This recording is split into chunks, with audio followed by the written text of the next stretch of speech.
Hi, I hope everyone's having a wonderful day today. It's beautiful where I live, at least. But something's been heavy on my mind. A topic that I've been thinking about recently is, do you ever feel like your value is being tied to what you do for others instead of rather than who you are as a person, what your definition, your authenticity, who you think you are in life? And it made me realize that a lot of people are being possessed. And I was even one of those people. A lot of people are being possessed romantically and platonically.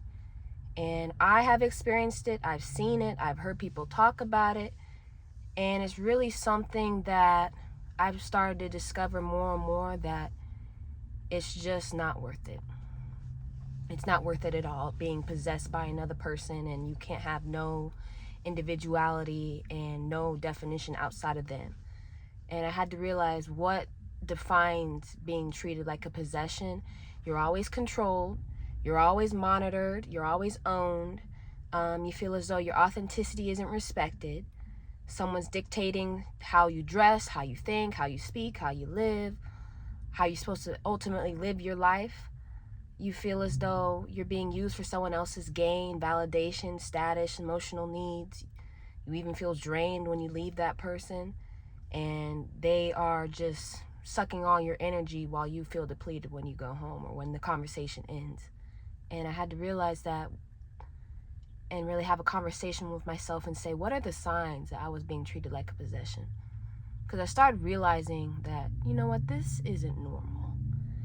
You realizing that your voice isn't valued until it aligns with theirs, you constantly being guilt tripped into doing what they want in life or whatever decision they make. They get angry when you make a decision without them. They try to isolate you from your relationships, from having other friends, for talking to other people, for having your own independence, going places without them. You feel as though that your worth is transactional. It's not rooted in love and respect. It's not being, what is the word? Reciprocated whatsoever.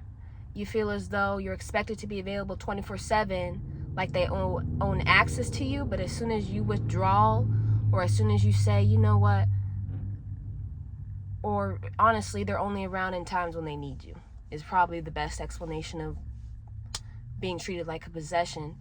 And this can happen romantically, this can happen platonically, this can be family members, this can be even work environments, workplaces. And it doesn't always come with bad intentions, but the damage can be very impacting. And your emotional and your mental state can be impacted probably the most. You feel as though you lose your sense of self. You feel stuck, you feel powerless, you feel confused, you start to second guess yourself because you need their validation and approval to make decisions.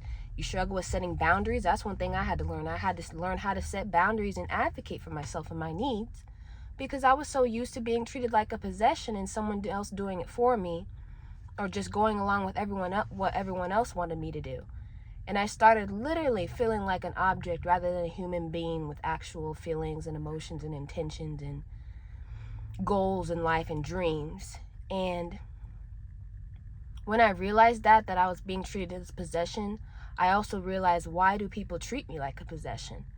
It comes from insecurity. It comes from fear of abandonment. If I own you, you can't leave me. Control issues and learned behaviors. You never know how people grew up, because typically when you are treating people like a possession, it's because it has been normalized. So were you growing up with seeing love and respect as you confusing it with controlling people and making them feel as though that you have to own them for you to love them? Ego and power, see people as an extension of themselves, not as actual individuals who have their own opinions of life or own goals and dreams. Lack of emotional maturity, they don't understand partnership, they only understand ownership. This is the only way I can express my love for you, is by owning you, not you it being a 50-50 relationship. And when I started taking it from both sides, not only how I was feeling, but also how why I was allowing people to treat me this way and what makes them that way, I started to realize that love is not ownership whatsoever. True love is rooted in freedom, respect, and individuality. Love allows room to grow.